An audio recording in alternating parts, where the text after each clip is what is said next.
Olá, dando continuidade aos nossos estudos sobre a química da atmosfera, hoje nós veremos um assunto que ficou pendente sobre o oceano no mundo, mais precisamente sobre a água do mar.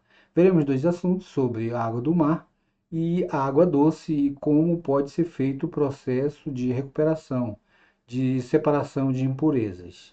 Então, vamos ao assunto que ficou pendente. Bom, a água do mar, ela é composta, né, na superfície terrestre de cerca de 72% que é de cobertura. O volume dos oceanos no mundo é da ordem de 1,35 vezes 10 a 9 quilômetros quadrados. 97,2% dessa água terrestre está nos oceanos. A salinidade, que é exatamente o índice de calcular a quantidade de sal, é a massa de sal seco em 1 quilograma de água do mar. Essa salinidade média da água do mar é de aproximadamente de 35, é uma concentração considerada alta. A maioria dos elementos na água do mar estão presentes apenas em quantidades pequenas. É, o cloreto de sódio, o íon brometo, o íon cloreto são obtidos comercialmente através da água do mar, eles são muito utilizados comercialmente, né? É, aqui eu tenho basicamente uma tabela dos constituintes iônicos da água do mar presentes em concentração maiores que 0,001 grama por quilograma, ou seja, 1 ppm. Eu tenho aqui cloreto Cl-, ó, a quantidade relativa em gramas por quilograma, 19,33.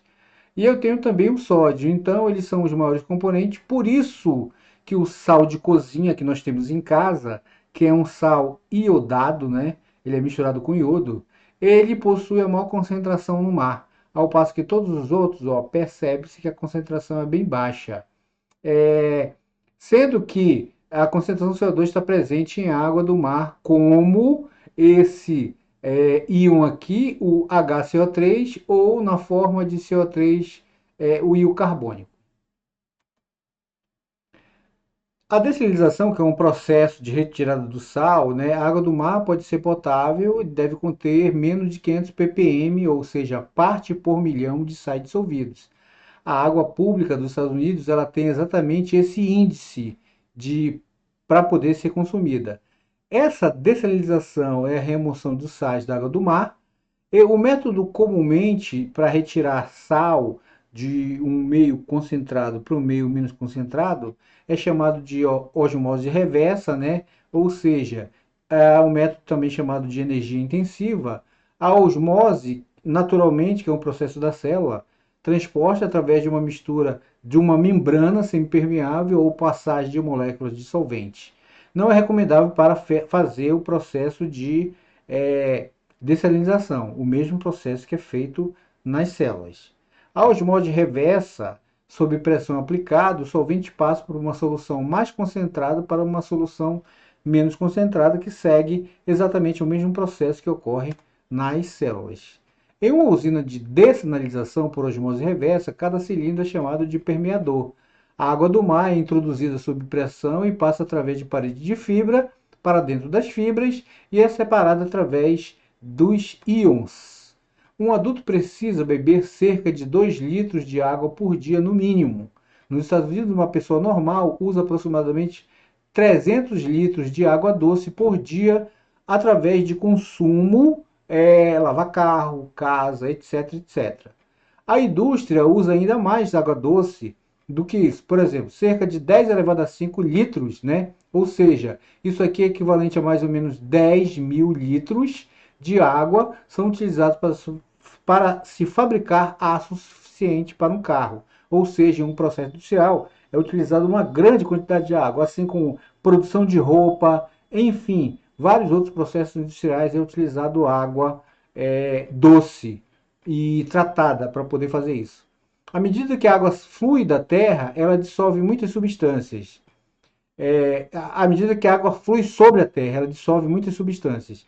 A água doce normalmente contém alguns íons, como íon sódio, íon potássio, íon magnésio, íon cálcio, íon ferro, íon cloro, o íon sulfato e o ácido carbônico. Eu esqueci o nome, me perdoe, eu acho que é ácido, íon, ácido e o ácido carbônico, é. E gases dissolvidos na forma de O2, N2 e CO2. O oxigênio dissolvido e a água é a qualidade da água. A água saturada com ar a 1 atm e 20 graus tem 9 partes por milhão de oxigênio dissolvidos nela. Os peixes da água fria necessitam cerca de 5 ppm de oxigênio dissolvido para sobreviver. Bactérias aeróbicas, aquelas que precisam de oxigênio, consomem oxigênio para oxidar material orgânico biodegradável. Materiais biodegradáveis são materiais inúteis que requerem oxigênio. Por exemplo, esgoto, lixo industrial, proveniente de indústrias de processamento de alimentos e de fábricas de papel efluentes de usinas de empacotamento de carne. Essas indústrias precisam dessas bactérias para biodegradar o material. As bactérias aeróbicas oxidam o material orgânico na forma de CO2, o próprio ácido carbônico, o H2 e o NO3, o SO2, SO4 2- e o fosfato. Uma vez que o nível de oxigênio diminui, a bactéria aeróbica não sobrevive. As bactérias anaeróbicas completam o processo, ou seja, bactérias que não precisam de oxigênio. Elas entram no lugar das bactérias que precisam de oxigênio, quando não tem oxigênio, e completam o processo de decomposição, formando então o metano, a amônia, o gás sulfídrico e o gás fosfórico, entre outros produtos com odores desagradáveis.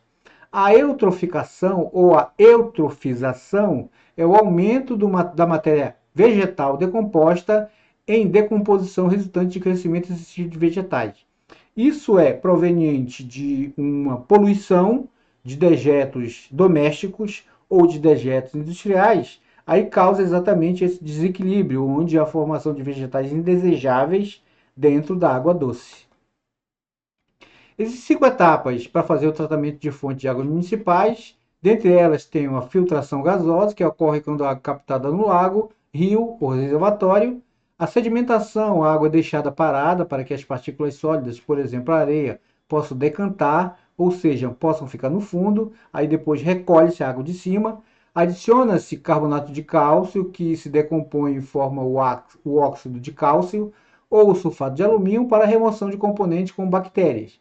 Isso produz uma precipitação, um precipitado gelatinoso no fundo, né, na forma de AlO3, que se deposita lentamente carregando consigo pequenas partículas.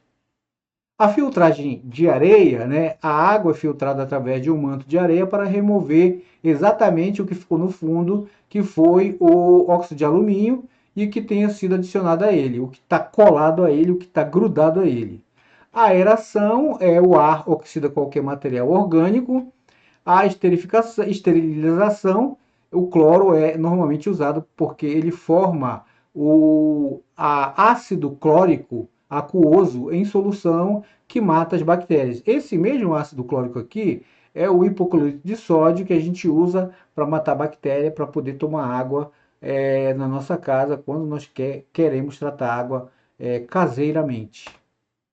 Aqui eu tenho, então, um exemplo de fonte de tratamento de águas municipais, onde aqui, ó, a entrada de água, aqui eu tenho uma tela ou uma filtração, depois essa água que é filtrada, ela vem para um reservatório, aí ela é distribuída em tanques, onde a matéria que se deposita na forma de sedimentação, no segundo tanque é misturado, então, o óxido de cálcio ou carbonato de cálcio e o sulfato de alumínio para matar a bactéria, depois ela recebe uma nova filtragem de areia, aí depois ela passa por um processo de aeração, em seguida ela vai exatamente ser adicionado o cloro na forma daquele hipoclorito, também para matar bactérias, e finalmente eu tenho a minha água para consumo, ou então ela é reservada, como acontece nas grandes cidades. Na próxima aula, a gente vai falar exatamente sobre esse assunto aqui, que é a química verde, e ela também é importante no nosso assunto sobre a química da atmosfera. Eu desejo a todos bons estudos, agradeço também por sua atenção, espero que vocês possam tirar dúvidas nos fóruns em que virão para exatamente a gente poder discutir o que foi passado e até o nosso próximo encontro. Muito obrigado a todos.